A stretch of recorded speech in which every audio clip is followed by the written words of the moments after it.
আসসালামু আলাইকুম আরহামতুল্লাহি আবরাকাতুহ। বিসমিল্লাহির রহমানির রহিম। নারায়ণগঞ্জ হাই স্কুল অ্যান্ড কলেজের নবম শ্রেণীর সুপ্রিয় শিক্ষার্থীবৃন্দ, আশা করছি তোমরা সুস্থ থেকে লেখাপড়ায় মনোযোগী রয়েছ। প্রিয় শিক্ষার্থীবৃন্দ, আজ আমি তোমাদের উদ্দেশ্যে ইসলাম ও নৈতিক শিক্ষা বিষয়ের অধ্যায় ৩ পার্ট ১ বিষয়বস্তু আখলাকে হামিদা এই বিষয়ের উপর আমি আলোচনা পেশ করব, পাঠদান করব। মনোযোগ সহকারে বিষয়টি তোমরা শুনবে। আমাদের আজকের বিষয়বস্তু হচ্ছে আখলাকে হামিদা। আখলাক শব্দের অর্থ চরিত্র, স্বভাব। হামিদা অর্থ প্রশংসনীয়। আখলাকে হামিদা অর্থ প্রশংসনীয় চরিত্র বা স্বভাব বা প্রশংসনীয় চরিত্র সমষ্টি। যেসব স্বভাব বা চরিত্র সমাজে সমাদৃত এবং আল্লাহ রাসূলের নিকট প্রশংসনীয়, তাকে আখলাকে হামিদা বলে। মানব চরিত্রের সুন্দর, নির্মল ও মার্জিত গুণাবলীকে আখলাকে হামিদার অন্তর্ভুক্ত হিসেবে মনে করা হয়। মানবীয় মৌলিক গুণ ও জীবনের শ্রেষ্ঠ সম্পদ হল আখলাকে হামিদা বা প্রশংসনীয় স্বভাব সমষ্টি। মহান আল্লাহ সূরা আল হুজুরাতের ১৩তম আয়াতে ঘোষণা করেছেন, নিশ্চয়ই আল্লাহর নিকট সবচেয়ে সম্মানিত সেই ব্যক্তি যে তোমাদের মধ্যে অতীব আল্লাহ ভীরু। এই আয়াতের মাধ্যমে মহান আল্লাহ বুঝাতে চেয়েছেন যে অধিকতর খোদা ভীরু বা অধিকতর আল্লাহ ভীরু ব্যক্তি সেই ব্যক্তি যে ব্যক্তি আল্লাহকে ভয় করে জীবন যাপন করে, তার প্রতিটি কার্যক্রম সুসম্পন্ন করার ক্ষেত্রে অন্তরে আল্লাহর ভয় জাগ্রত রাখে। প্রতিটি পদক্ষেপ দিতেই সে চিন্তা করে, আমি যেদিকে অগ্রসর হচ্ছি এটি কি বৈধ নাকি অবৈধ, আমি কি এই কাজ করতে পারি নাকি এই কাজ করা উচিত নয়, আমি কি এই আচরণ করতে পারি, এই কথা বলতে পারি। এইভাবে প্রতিটি ক্ষেত্রে যে ব্যক্তি চিন্তা করে যে আমাকে এই জাতীয় কর্মকাণ্ডের জন্য মহান আল্লাহর কাছে জবাবদিহির কাঠগড়ায় দাঁড়াতে হবে, এই ধরনের আল্লাহ ভয় অন্তর জাগ্রত রেখে যে ব্যক্তি জীবন পরিচালনা করে, সে ব্যক্তি আল্লাহ ভীরু। আর এই জাতীয় লোকেরা মহান আল্লাহর কাছে সবচেয়ে বেশি প্রিয়, সবচেয়ে বেশি সম্মানীয়। নবীজি মুহাম্মদ সাল্লাল্লাহু আলাইহি ওয়াসাল্লাম বলেছেন, সুন্দর চরিত্রই হলো পুণ্য। প্রিয় নবীজির এই হাদিসটি বিখ্যাত হাদিস গ্রন্থ মুসলিম শরীফে এসেছে। যে ব্যক্তির চরিত্র সুন্দর সে ব্যক্তি হলো প্রকৃত অর্থে পুণ্যবান। সুন্দর চরিত্র যার মধ্যে রয়েছে তার মধ্যে পুণ্য রয়েছে, সে ব্যক্তি পুণ্যবান হিসাবে মহান আল্লাহর কাছে বিবেচিত হবে। তাই চরিত্রকে সুন্দর করতে হবে, মার্জিত চরিত্রের অধিকারী হতে হবে, কাঙ্ক্ষিত চরিত্রের অধিকারী হতে হবে। এর মাধ্যমে মহান আল্লাহর কাছে সমাদৃত হওয়ার সুযোগ রয়েছে। প্রিয় নবী সাল্লাল্লাহু আলাইহি ওয়াসাল্লাম আরও বলেছেন, মহান আল্লাহর নিকট সেই লোকই অধিক প্রিয় চরিত্রের বিচারে যে উত্তম, ইবনে হিব্বান নামক হাদিসের গ্রন্থে নবীজির এই বক্তব্য রয়েছে। আল্লাহর নিকট যদি প্রিয়ভাজন হতে চায়, যে ব্যক্তি আল্লাহর কাছে প্রিয়ভাজন হওয়ার জন্যে চেষ্টা করবে, সে ব্যক্তিকে অবশ্যই চরিত্রের দিক থেকে উত্তম হতে হবে, উৎকৃষ্ট হতে হবে, অর্থাৎ কাঙ্ক্ষিত, মার্জিত এবং বাঞ্ছিত চরিত্রের অধিকারী হতে হবে। কোনো রকমের চারিত্রিক দুর্বলতা তার মধ্যে থাকবে না, ত্রুটি বিচ্যুতি থাকবে না, কোনো অন্যায়, অবিচার বা পাপাচারের সাথে সে ব্যক্তি সম্পৃক্ত হবে না, বরং পুত পবিত্র এবং পরিচ্ছন্ন হৃদয়ের অধিকারী সে ব্যক্তি হবে। এই জাতীয় লোক মহান আল্লাহর কাছে অধিকতর প্রিয়ভাজন। তাই আমরাও ঠিক মহান আল্লাহর নিকট অধিকতর প্রিয়ভাজন হবার জন্যে আমাদের চরিত্রকে সুন্দর রাখব, পবিত্র রাখব, পরিচ্ছন্ন রাখব। প্রিয় শিক্ষার্থীবৃন্দ, মহান আল্লাহ তাআলা সূরা আল কালামের ৪র্থ আয়াতের মধ্যে ঘোষণা করেছেন, নিশ্চয়ই আপনি মহান চরিত্রের ধারক। আমাদের প্রিয় নবীজিকে লক্ষ্য করে মহান আল্লাহ তাআলা বলেছেন। এতে বোঝা যায় আমাদের প্রিয় নবী হযরত মুহাম্মদ সাল্লাল্লাহু আলাইহি ওয়াসাল্লাম চরিত্র মাধুরীর দিক থেকে তিনি ছিলেন শীর্ষে, কাঙ্ক্ষিত এবং বাঞ্ছিত চরিত্রের আধার ছিলেন আমাদের প্রিয় নবী হযরত মুহাম্মদ সাল্লাল্লাহু আলাইহি ওয়াসাল্লাম। আমরা যেহেতু তার উম্মত, সুতরাং আমরা তাকে অনুসরণ করব, কারণ তিনি আমাদের অনুসৃত ব্যক্তি। তার অনুসরণ, তার অনুকরণ করেই আমরা দুনিয়াতে শান্তি পাব এবং পরকালে মহান আল্লাহর শাস্তি হতে মুক্তি পাব। এই জন্যে নবীজিকে অনুসরণ করতে হবে। প্রিয় নবী সাল্লাল্লাহু আলাইহি ওয়াসাল্লাম বলেছেন, উত্তম চারিত্রিক গুণাবলীকে পূর্ণতা দানের জন্যেই আমি প্রেরিত হয়েছি। হাদিসের বাইহাকি নামক গ্রন্থে নবীজির এই বক্তব্য এসেছে। তাহলে নবী যেহেতু আগমন করেছেন, এ পৃথিবীতে এসেছেন উত্তম চারিত্রিক গুণাবলীকে পূর্ণতা প্রদানের জন্যে, তিনি এসে সে পূর্ণতা দেখিয়েছেন আমাদেরকে। তার অনুসরণে, তার অনুকরণে, তার যেই হাদিসের সম্ভার রয়েছে সেইগুলো আমরা অধ্যয়ন করে আমরা এগুলি জেনে নেব এবং সেই অনুপাতে জীবনটাকে পরিচালনা করার সিদ্ধান্ত গ্রহণ করব। মহান আল্লাহর কিতাব তার উপরে নাজিল হয়েছে, অবতারিত হয়েছে। তিনি কোরআন আমাদের শুনিয়েছেন, অর্থাৎ সাহাবীদের মাধ্যমে আমাদের পর্যন্ত এই কোরআন আজ অবধি রয়েছে অব্যয় এবং অক্ষয় অবস্থায়। এবং এই কোরআনের মধ্যে কোনো ভুল নেই, কোনো ত্রুটি নেই, কোনো বিচ্যুতি নেই। এটি নিখুঁত, নিরেট গ্রন্থ। সুতরাং কোরআন এবং হাদিস, এই দুটি জিনিস যদি আমরা অধ্যয়ন করি, অনুশীলন করি এবং সেই মোতাবেক জীবন পরিচালনা করি, তাহলে মুহাম্মদ সাল্লাল্লাহু আলাইহি ওয়াসাল্লামকে অনুসরণ করা হবে।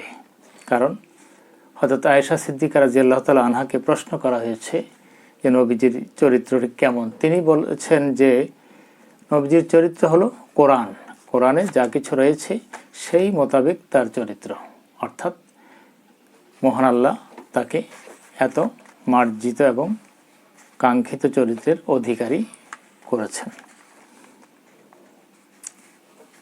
সুতরাং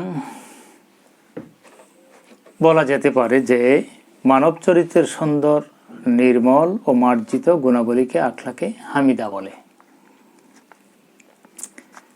মানুষের চরিত্র হতে হবে সুন্দর, সুষমামণ্ডিত, নির্মল, পরিচ্ছন্ন এবং মার্জিত ও বাঞ্ছিত মানের। তার মধ্যে কোনো ত্রুটি থাকবে না, বিচ্যুতি থাকবে না, কোনো অন্যায়, কোনো পাপাচার, কোনো কুহেলিকার সাথে সম্পৃক্ত হবে না।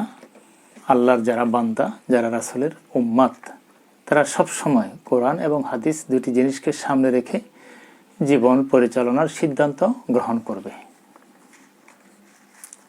সুতরাং আখলাকে হামিদা যে বিষয়বস্তু নিয়ে আমি তোমাদের উদ্দেশ্যে আলোচনা পেশ করছি, পাঠদান করছি, এদিকে লক্ষ্য করতে হবে যে মানুষের চরিত্রের কাঙ্ক্ষিত যে দিকগুলো, ইতিবাচক যে দিকগুলো, সেগুলি হলো আখলাকে হামিদা। পাশাপাশি আখলাকে জামিমাও রয়েছে, যেটাকে বলা হয় নিন্দনীয় চরিত্র। আমরা কখনো নিন্দনীয় চরিত্র গ্রহণ করব না। নিন্দনীয় চরিত্রের মধ্যে মিথ্যা বলা, সুদ খাওয়া, ঘুষ খাওয়া, গালমন্দ করা, নামাজ রোজা, হজ জাকাত এগুলোকে নষ্ট করা, এগুলিকে অবমূল্যায়ন করা, উপেক্ষা করা, অগ্রাহ্য করা, কোরআন সুন্নাহর বিরুদ্ধে কথা বলা বা সেই মোতাবেক জীবন পরিচালনা করা, এগুলো হলো অনাকাঙ্ক্ষিত, অবাঞ্ছিত, এবং এগুলো হলো আখলাকে জামিমা। আমরা সব সময় কোরআন নির্ভর, হাদিস নির্ভর জীবন যাপন করব। সুন্দর, শোভন, প্রীতিপদ, মার্জিত, কাঙ্ক্ষিত, বাঞ্ছিত আচরণ প্রদর্শন করব। তাহলেই আমরা আখলাকে হামিদার দাবিদার হতে পারবো এবং আমাদের মধ্যে সুন্দর এবং মার্জিত চরিত্র রয়েছে এটা প্রমাণিত হবে। এবং এর মাধ্যমে আমরা দুনিয়াতে যেমন সুখ, সমৃদ্ধি ও শান্তি পাব, পরকালেও আমরা জাহান্নামের লেলিহান শিখা থেকে মুক্তি পাব ইনশাআল্লাহ। প্রিয় শিক্ষার্থীবৃন্দ, আখলাকে হামিদার আলোকে সংক্ষেপে যেই আলোচনা আমি পেশ করলাম, এর আলোকে 4টি প্রশ্ন আমি তুলে ধরছি, তোমরা লক্ষ্য করো। প্রথম যে প্রশ্নটি সেটি হলো, কেমন চরিত্র পুণ্যস্বরূপ? এর উত্তর হচ্ছে সুন্দর চরিত্র পুণ্যস্বরূপ। দ্বিতীয়ত, অনুধাবনমূলক প্রশ্ন, নবী মুহাম্মদ সাল্লাল্লাহু আলাইহি ওয়াসাল্লাম কেন প্রেরিত হয়েছিলেন? মহান আল্লাহর পক্ষ থেকে মুহাম্মদ সাল্লাল্লাহু আলাইহি ওয়াসাল্লামকে কেন এ বিশ্ব ধরায় প্রেরণ করা হয়েছে? এর উত্তর হচ্ছে, উত্তম চারিত্রিক গুণাবলীকে পূর্ণতা প্রদানের জন্যে মহান আল্লাহ আমাদের প্রিয় নবী হযরত মুহাম্মদ সাল্লাল্লাহু আলাইহি ওয়াসাল্লামকে এই পৃথিবীতে প্রেরণ করেছেন। তৃতীয় প্রয়োগমূলক যে প্রশ্ন সেটি হলো, আমরা কিভাবে আখলাকে হামিদার অধিকারী হতে পারি? আখলাকে হামিদার অধিকারী আমরা হব কিভাবে? কোন কার্যক্রম আঞ্জাম দিলে, কি ধরনের কর্মকাণ্ড সুসম্পন্ন করলে আমরা আখলাকে হামিদার অধিকারী হতে পারি, অর্থাৎ প্রশংসনীয় চরিত্রের অধিকারী হতে পারি? এর উত্তর হচ্ছে এই যে, যদি আমরা আখলাকে হামিদার অধিকারী হতে চাই তাহলে অবশ্যই আমাদেরকে সততা ও সত্যবাদিতা নির্ভর জীবন যাপন করতে হবে। দ্বিতীয়ত, ওয়াদা পালন করতে হবে, অর্থাৎ প্রতিশ্রুতি রক্ষা করতে হবে, অঙ্গীকার রক্ষা করতে হবে। তৃতীয়ত, মানব সেবা, মানবতার সেবায় নিজেকে সম্পৃক্ত রাখতে হবে, মানুষের কল্যাণে, দারিদ্র পীড়িত জনগোষ্ঠীর কল্যাণে, দুস্থ মানবতার সেবায় আমাদের ইতিবাচক ভূমিকা পালন করতে হবে। চতুর্থ, পরিষ্কার পরিচ্ছন্নতা ঈমানের অঙ্গ। আমাদেরকে পরিষ্কার পরিচ্ছন্ন জীবন যাপন করতে হবে। একটি হলো শারীরিক পরিচ্ছন্নতা, আরেকটি হলো আমাদের মানসিক পরিচ্ছন্নতা। শরীর যেমন পবিত্র পরিচ্ছন্ন রাখবো, মনোমানসিকতাও পবিত্র এবং পরিচ্ছন্ন রাখবো, অর্থাৎ শিরক, বিদআত এবং নিফাক অর্থাৎ কপটতা এই জাতীয় কার্যক্রম থেকে মনকে পবিত্র এবং পরিচ্ছন্ন রাখতে হবে। পঞ্চম হলো দয়া এবং ক্ষমা। আমাদেরকে দয়াদ্র হৃদয় হতে হবে, দয়ালু হতে হবে। প্রিয় নবী মুহাম্মদ সাল্লাল্লাহু আলাইহি ওয়াসাল্লাম মানুষকে আল্লাহ পাঠিয়েছিলেন দয়ার মূর্ত নিদর্শন করে, যেটা আল্লাহ বলেছেন, আমা আরসালনাকা ইল্লা রাহমাতাল লিল আলামিন, নবী হে, আমি আপনাকে বিশ্ববাসীর জন্য করুণার মূর্ত নিদর্শন করে প্রেরণ করেছি। তিনি দয়া করেছেন বলেই মানুষ তার সংস্পর্শে এসেছেন এবং ইসলাম ও ঈমান গ্রহণ করে তারা দুনিয়ায় শান্তি পেয়েছেন এবং পরকালেও মুক্তি নিশ্চিত করতে পেরেছেন।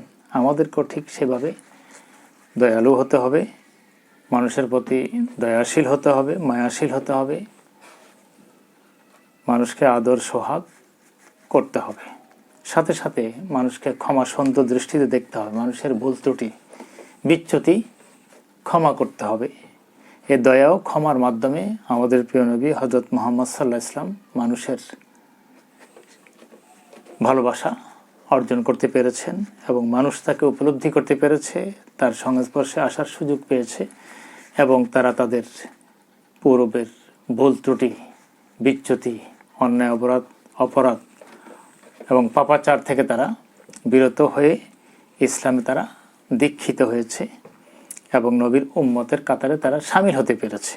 আমাদেরকেও ঠিক সেভাবে সততা, সত্যবাদিতা, ওয়াদা পালন, মানব সেবা, পরিষ্কার পরিচ্ছন্নতা, দয়া ও ক্ষমা, এইগুলো আমাদের মধ্যে আনতে হবে। মানে এই ধরনের আচরণ আমাদের অর্জন করতে হবে এবং সাথে সাথে মানুষকেও আল্লাহ এবং তার রাসূলের প্রতি এই সকল কাঙ্ক্ষিত আচরণের মাধ্যমে আহ্বান জানাতে হবে। তাহলেই আমরা আসলে সত্যিকার অর্থে আখলাকে হামিদার অধিকারী হতে পারব। প্রিয় শিক্ষার্থীবৃন্দ, চতুর্থ যে প্রশ্নটি উচ্চতর চিন্তন দক্ষতা, সেটি হলো এই যে নিশ্চয়ই আপনি মহান চরিত্রের ধারক, আয়াতটি বিশ্লেষণ করো। মহান আল্লাহ তার কোরআনে বলেছেন নবীজিকে লক্ষ্য করে যে সূরা আল কালামের চতুর্থ যে আয়াত, সেখানে আল্লাহ বলেছেন নিশ্চয়ই আপনি মহান চরিত্রের ধারক, অর্থাৎ আপনি কাঙ্ক্ষিত চরিত্রের আসনে অধিষ্ঠিত হয়েছেন। আল্লাহ আপনাকে এমনি ধরনের একটি কাঙ্ক্ষিত অবস্থানে উপনীত করেছেন। এই আয়াতটিকে বিশ্লেষণ করতে বলা হয়েছে। যদি মহান আল্লাহ পক্ষ থেকে প্রেরিত নবী মুহাম্মদ সাল্লাল্লাহু আলাইহি ওয়াসাল্লামের চরিত্রের বিষয়টি আমরা তুলে ধরতে চাই, তাহলে এইভাবে বলতে হবে যে আমাদের প্রিয় নবী হযরত মুহাম্মদ সাল্লাল্লাহু আলাইহি ওয়াসাল্লাম তিনি ছিলেন কাঙ্ক্ষিত চরিত্রের অধিকারী। দ্বিতীয়ত, চরিত্রের পূর্ণতা প্রদানকারী। তৃতীয়ত, তিনি ছিলেন নিষ্পাপ, নিষ্কলুষ, পবিত্র ও পরিচ্ছন্ন ব্যক্তিত্ব। চতুর্থত, সদালাপী এবং সদাচারী ছিলেন। তিনি সদালাপী ও সদাচারী ছিলেন। পঞ্চম যেটি, সেটা অতীব আল্লাহ ভীরু, তার মধ্যে তাকওয়া ছিল, আল্লাহর ভয় ভীতি তিনি অন্তরে জাগ্রত রেখেই প্রতিটি কার্যক্রম, প্রতিটি কর্মকাণ্ড তিনি পরিচালনা করতেন। ষষ্ঠ হলো আল আমিন, তার জাতি তাকে আল আমিন অর্থাৎ বিশ্বস্ত, বিশ্বাসী হিসাবে তাকে মূল্যায়ন করেছে। তিনি তাদের কাছে আল আমিন হিসাবে, বিশ্বাসী হিসাবে, বিশ্বস্ত ব্যক্তি হিসাবে বিবেচিত হয়েছেন। সপ্তম যেই গুণ বা বৈশিষ্ট্য তার মধ্যে ছিল, সেটি হলো আসাদিক, তিনি ছিলেন মহাসত্যবাদী, তিনি ছিলেন সত্যবাদী, সদা সত্য কথা তিনি বলতেন, কখনো মিথ্যার সংস্পর্শে তিনি যেতেন না। কোনো অন্যায়, কোনো অবিচার, কোনো অনাকাঙ্ক্ষিত কাজ, কোনো অশালীন, অশোভন, অপ্রীতিপদ, অমার্জিত, অনাকাঙ্ক্ষিত, অবাঞ্ছিত কোনো কার্যক্রম, কোনো কর্মকাণ্ড, কোনো কথাবার্তা তিনি বলতেন না। তিনি ছিলেন সকলের কাছে সমাদৃত। যাদের মধ্যে বিবেচনা বোধ ছিল, তাদের সকলের কাছে তিনি ছিলেন প্রিয়। সম্মানীয়। এই সকল বৈশিষ্ট্য প্রিয় নবী হযরত মুহাম্মদ সাল্লাল্লাহু আলাইহি ওয়াসাল্লামের মধ্যে ছিল। তাই মহান আল্লাহ তাকে লক্ষ্য করে বলেছেন, নিশ্চয়ই আপনি মহান চরিত্রের ধারক। অর্থাৎ চারিত্রিক যত ইতিবাচক দিক রয়েছে সবগুলো দিক তার মধ্যে পরিলক্ষিত হয়েছে। প্রিয় নবী হযরত মুহাম্মদ সাল্লাল্লাহু আলাইহি ওয়াসাল্লাম সম্পর্কে বিজাতিরাও বলতে বাধ্য হয়েছেন। বিশেষ করে দি 100 বইটি পড়লে দেখা যায় যে মাইকেল এইচ হার্ট আমাদের প্রিয় নবী সম্পর্কে বলেছেন, the greatest law giver, the greatest law maker, the greatest law founder prophet Muhammad সাল্লাল্লাহু আলাইহি ওয়াসাল্লাম। তিনি সর্বশ্রেষ্ঠ আইনদাতা, তিনি সর্বশ্রেষ্ঠ আইনের নির্মাতা এবং তিনি সর্বশ্রেষ্ঠ আইনের সর্বশ্রেষ্ঠ প্রতিষ্ঠাতা। অর্থাৎ তার প্রতিটি কথাকে আইন বলা হয়েছে, বিধান বলা হয়েছে। তার কথাগুলো রুলস এবং রেগুলেশনস হিসাবে চিহ্নিত হয়েছে, পরিগণিত হয়েছে। একজন খ্রিস্টান লেখক হিসাবে মাইকেল এইচ হার্ট এইভাবে ভূয়সী প্রশংসা করেছেন। কেউ কেউ বলেছেন, not only great but one of the greatest man. তিনি শুধু গ্রেট না, তিনি মহান নন, তিনি বরং তিনি অতি মহান। তো আমাদের প্রিয় নবীজি অতি মহান ব্যক্তিত্ব। আল্লাহর কাছে তিনি যেমন সমাদৃত, বিশ্ব মানবতার কাছে তিনি সমাদৃত হতে পেরেছেন তার বৈশিষ্ট্যের কারণে, তার গুণাবলীর কারণে, তার কাঙ্ক্ষিত এবং বাঞ্ছিত আচার আচরণের কারণে। প্রিয় শিক্ষার্থীবৃন্দ, স্বল্প পরিসরে আখলাকে হামিদাকে কেন্দ্র করে আমি যে কথাগুলো তোমাদের উদ্দেশ্যে পেশ করেছি, এই কথাগুলো তোমরা বারবার শুনবে এবং নবম শ্রেণীর জন্যে নির্ধারিত যে পাঠ্য বই রয়েছে সে বইটিও তোমরা পড়বে। সে বইয়ের মধ্যে 3য় অধ্যায়ের 1 নম্বর পাঠ তোমরা যখন পড়বে তখন বুঝতে পারবে যে আখলাকে হামিদা বলতে কি বোঝায়। বই এবং আমার আলোচনা দুটি জিনিসকে সমন্বয় করবে।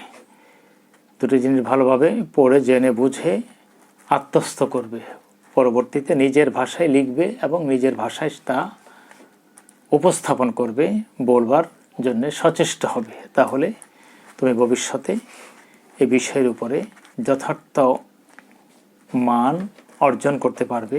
সুন্দর ও সুস্থ জীবন কামনা করে আমি আমার সংক্ষিপ্ত আলোচনা এখানে শেষ করছি। আসসালামু আলাইকুম ওয়া রাহমাতুল্লাহি ওয়া বারাকাতুহু।